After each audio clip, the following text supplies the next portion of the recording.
This is Mind Over Money, presented by Waymaker. Today we're talking about super, the main types of super funds in Australia. Whatever you do, don't switch off because we mentioned the word super, because that's often how we want to deal with superannuation is like, oh no, not again. And that's just because there's so much terrible stuff turns up in the media that puts people off a really good system that provides us with an amazing amount of income throughout our life. So don't switch off, stick with us and enjoy this episode.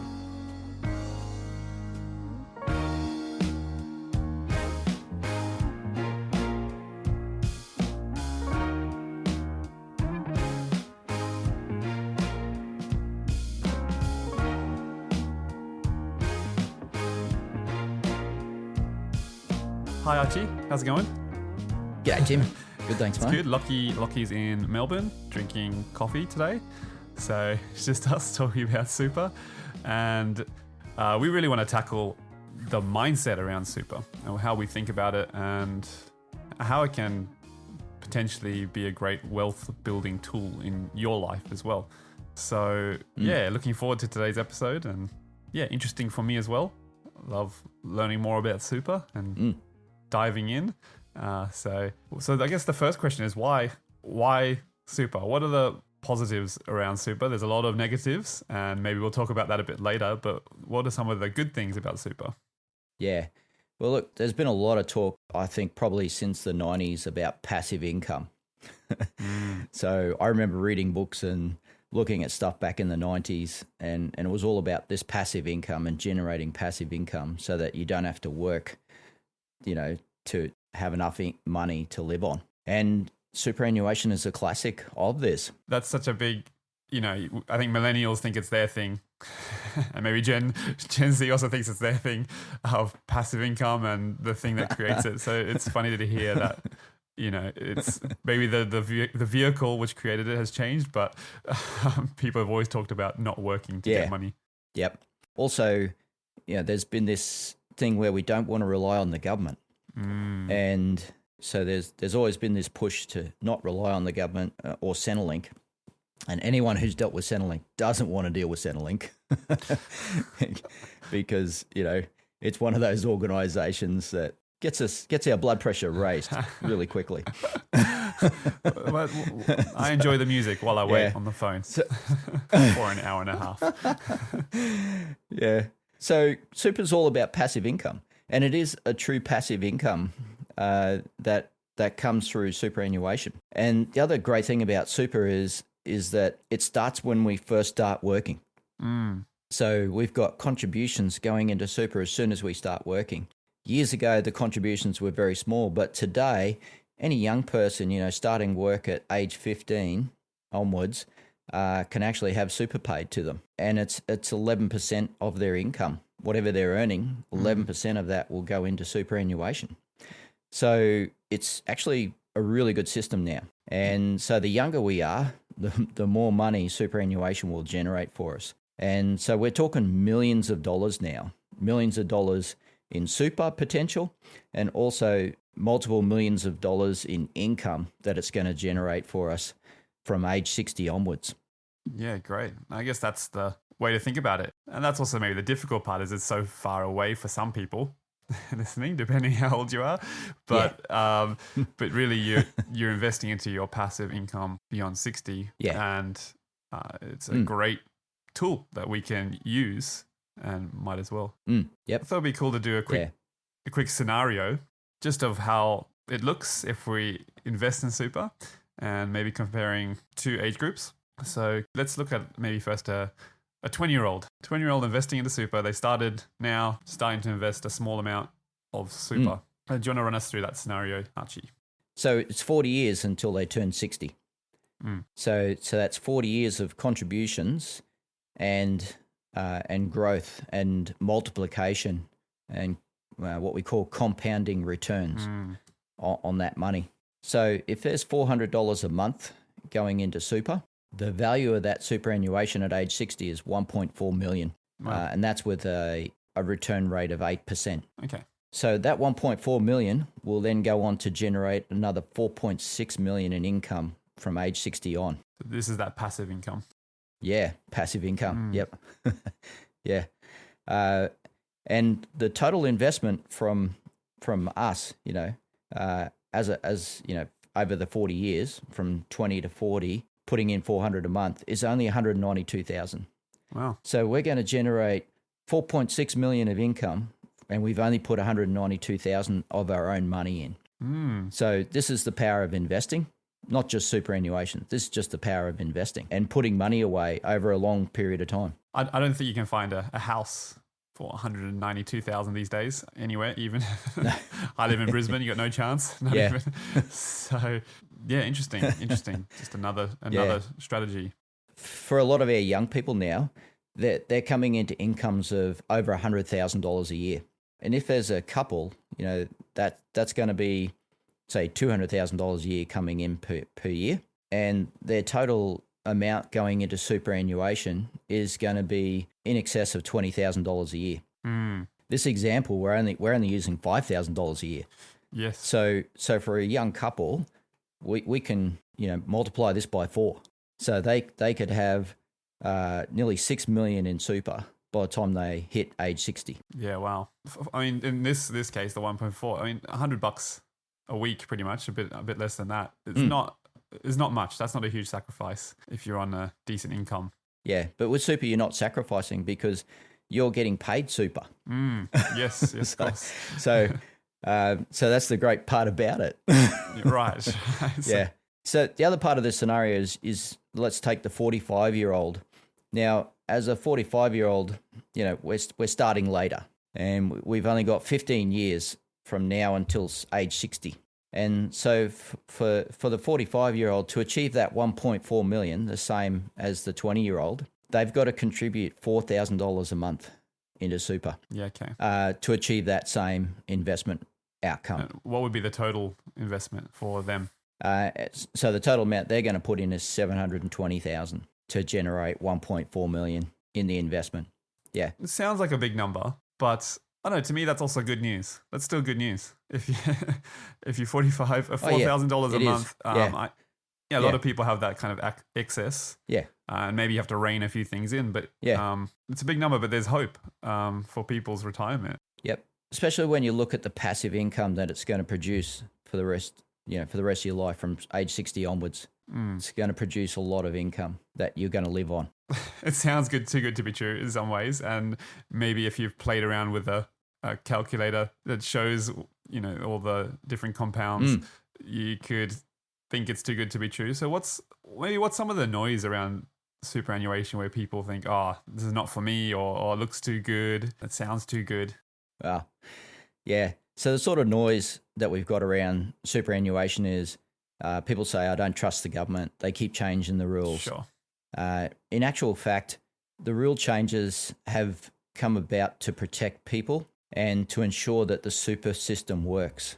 And in reality, super is your money. It's just in a trust fund. So it's just a legal entity, but it's your money. Government can't touch it. People think, oh, the government's going to take my money. No, they can't touch it. It's not their money. It's your money. And It's legally set up that it's your money. So therefore, I remember a big story breaking out years ago when the government started thinking, oh, we can use all this, lost super money and start using that to, build roads and stuff.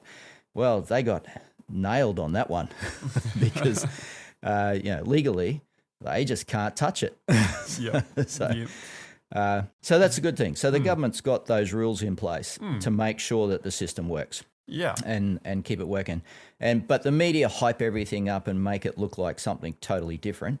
And that's the classic, of media trying to create a story and hype things. So we've always got that problem. That's part of the noise. Yep, for sure. Then we've had big companies running super funds and we don't trust big companies. So that's been a problem in the past, but that's gone now as well. The big companies have moved away from it.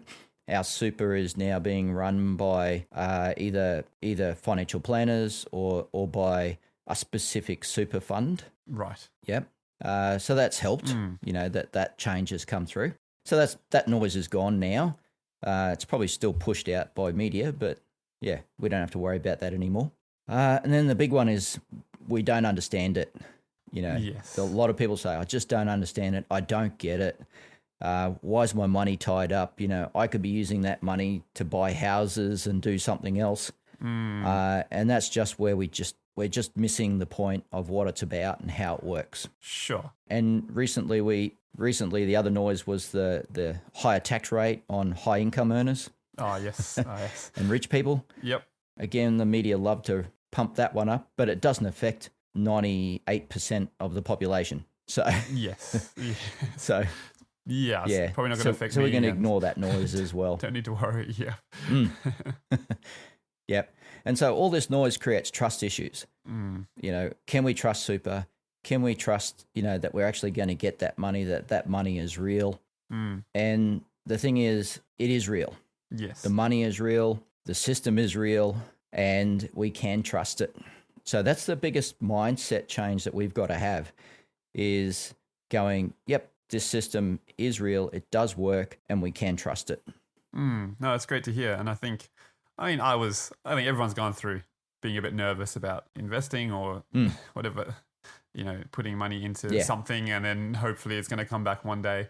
And what's going to happen if the market crashes? And I think someone told me once, if the market actually crashed and your money was gone, you'll be more concerned about other things than where's your money gone. It'll be more like there's no government, no tax, no jobs, and you're going to be more worried about what you're going to eat next than where's my money gone.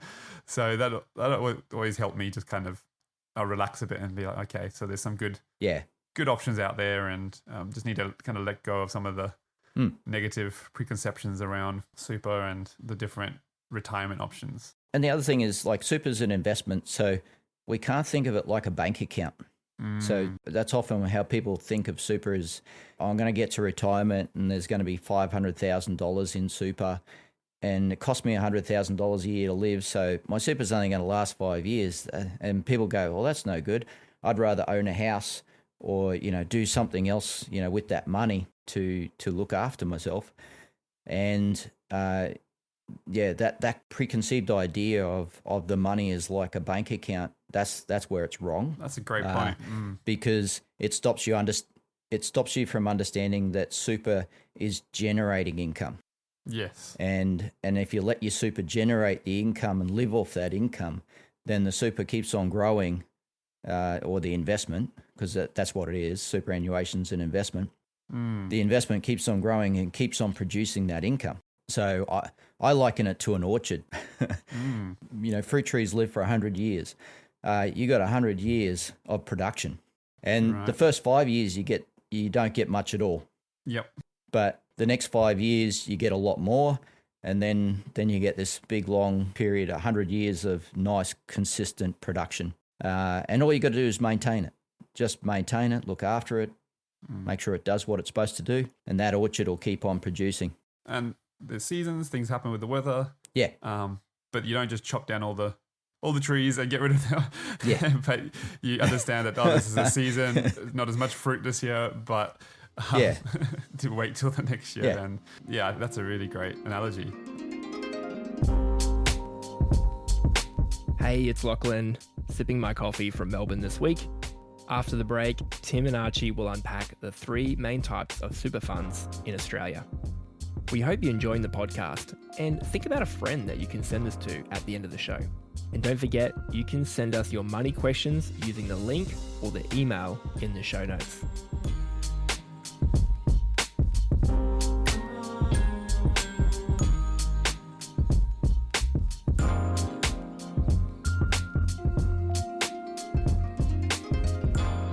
Great. So shall we get a little bit practical? Yeah. Well, as much as we can get. Of course, if you want actual practical information about your situation, see a financial advisor who can deep dive with you. And I think that's a great thing to do. But if we could just get a little bit of understanding about the different types of super, and if you could run us through kind of what options we have out there. So we got 3 types of super funds out there. The first and the biggest is your retail super funds, which includes industry super funds. The second is your platforms, which is your financial advisors use platforms to manage the investments. And then the third type is self-managed super funds. And that's where people want to get into dealing with the money themselves and dealing with all the hassles themselves. And that's your self-managed super fund area. Yep. So if we look at the first one, the retail super fund area, generally these are low cost, low options, minimal support. So most of our super ends up in these guys because the employer has to pay super. So they generally have a super fund that they pay into. So if you turn up and start working for someone, you don't tell them where to put your super. They're going to put it into one of these retail funds. Yes. Because it's low cost, set, forget. Yeah. And that's where your money goes. And the thing is here, you don't know what's happening with your money. The super fund is in control of the money, not you. And this is often where things go wrong and people don't understand what's happening and we end up with the bad media reports. But at the same time, these guys are big advertisers and they love telling us about their brand. So we're going to see them on the footy. We're going to see them on different sports events. You know, they're going to be popping up everywhere. There's plenty of ads on programs and shows now. And the reason that, you know, there's been bad media is because people haven't been paying attention to their super. They haven't managed their super. And so, you know, they're disappointed with their results. And the media makes a big hype about that. But it's like everything. If we don't look after it, then we can only blame ourselves. Yeah. And look, generally these guys are really super cheap. You know, they're probably costing around the $500 a year to operate, depending on how big your balance is. So they're super cheap. But again, you get what you pay for. So Right. because they are super cheap. Okay. Yes. Yep. Okay. When we go to the second one, platforms. So platforms are things like wrap accounts and master trusts, and these tend to be operated by financial planners. So the financial planner doesn't own the platform, where the financial planner just uses the platforms to create a really good diversified portfolio of investments.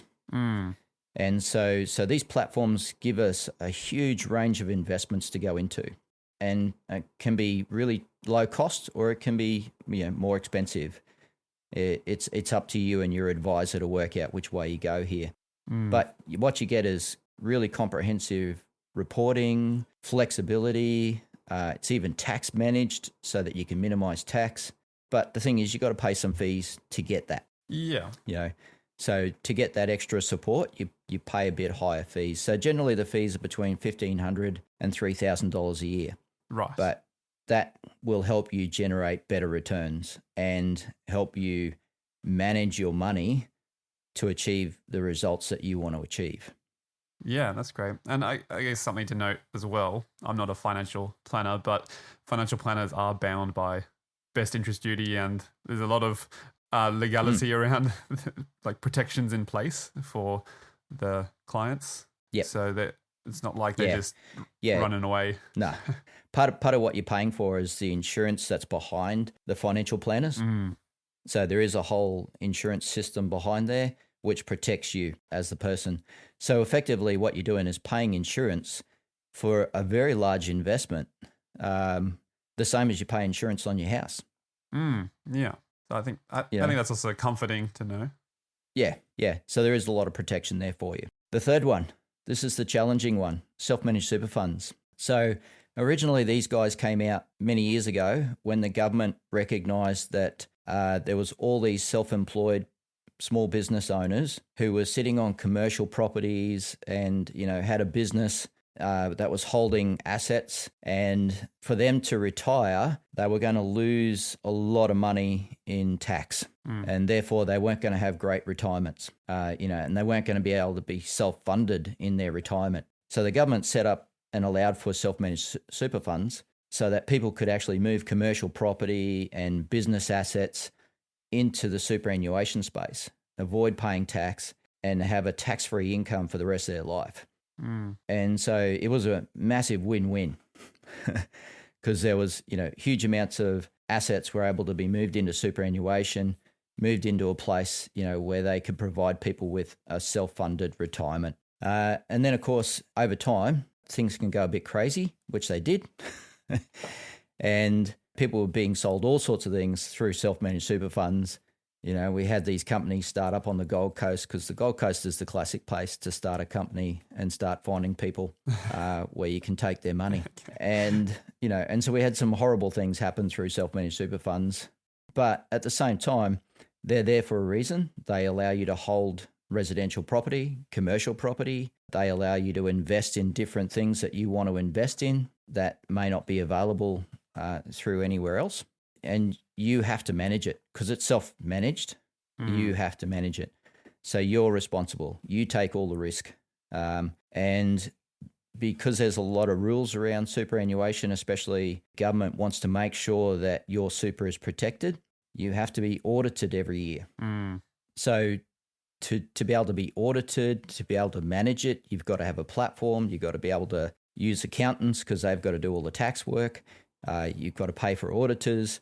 So this one's going to cost you between 5 and 10,000 plus a year to operate.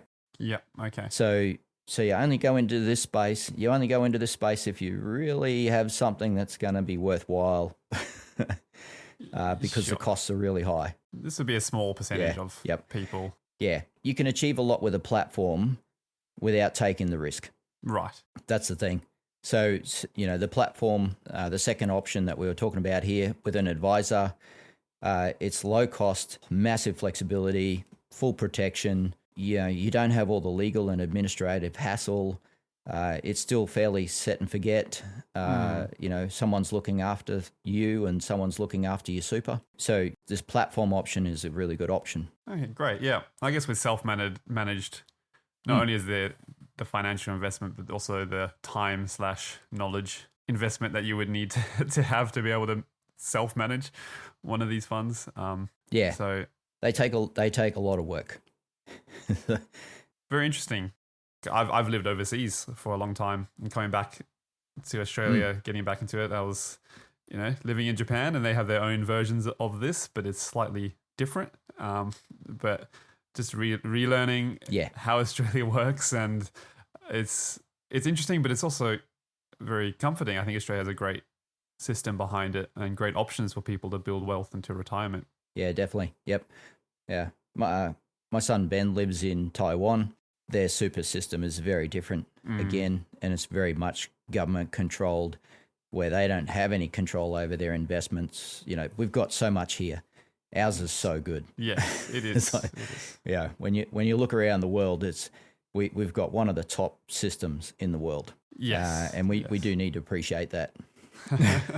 No, I definitely agree. And especially with the amount of control we have and how we invest. How we access our money, it's so good. And maybe that's the double-edged sword there. Too many options. Having all the people just don't get started. Yeah, exactly. Yeah, it is a problem when there's too many options and we don't know what to do. Yeah. And what do we call that? An analysis paralysis? Yes. Is when we got too many options. Just looking at everything but not doing anything. We can really get stuck. Shiny object syndrome. That's my favorite one. So each type of super fund offers its distinct benefits, but the most important question to ask ourselves is, how much income do we need throughout our life? And so your advocate can actually help you calculate potential returns, put all this information through the Waymaker tool and actually show you what your situation can look like. But then you've got to get professional advice around what sort of products to use. So that's where a financial planner would become involved, making sure that you're using a product that's appropriate to your situation. Yeah, it's great. Yeah, at Waymaker, we definitely recommend working with a financial advisor to get your personal advice around your super options and create a strategy that's specific for you that will generate income throughout your life. And you should never get your specific advice from a podcast, which is general in nature. But Yep, definitely. But thanks for listening. We love that you listen, and we hope we really want to help tackle mindsets around these areas and just help people just see the bigger picture, and that they really bring hope to people's financial situations, which right now there's a lot of noise really ripping people up and making people depressed and sad and anxious. But I think they are great strategies going forward, and we're in a new time, and it's just about having great mindsets and establishing those. So as always, thanks so much for listening. Please share this podcast with a friend or give us a rating wherever you're listening. That really helps us. So have a wonderful week. Awesome. So this podcast is for education purposes only and is not financial advice. So if you'd like to speak to someone about your personal finances, including home loans, head to the waymakerpodcast.com.au to connect with one of our wealth partners. Thanks again. See you, Tim. See you, Archie.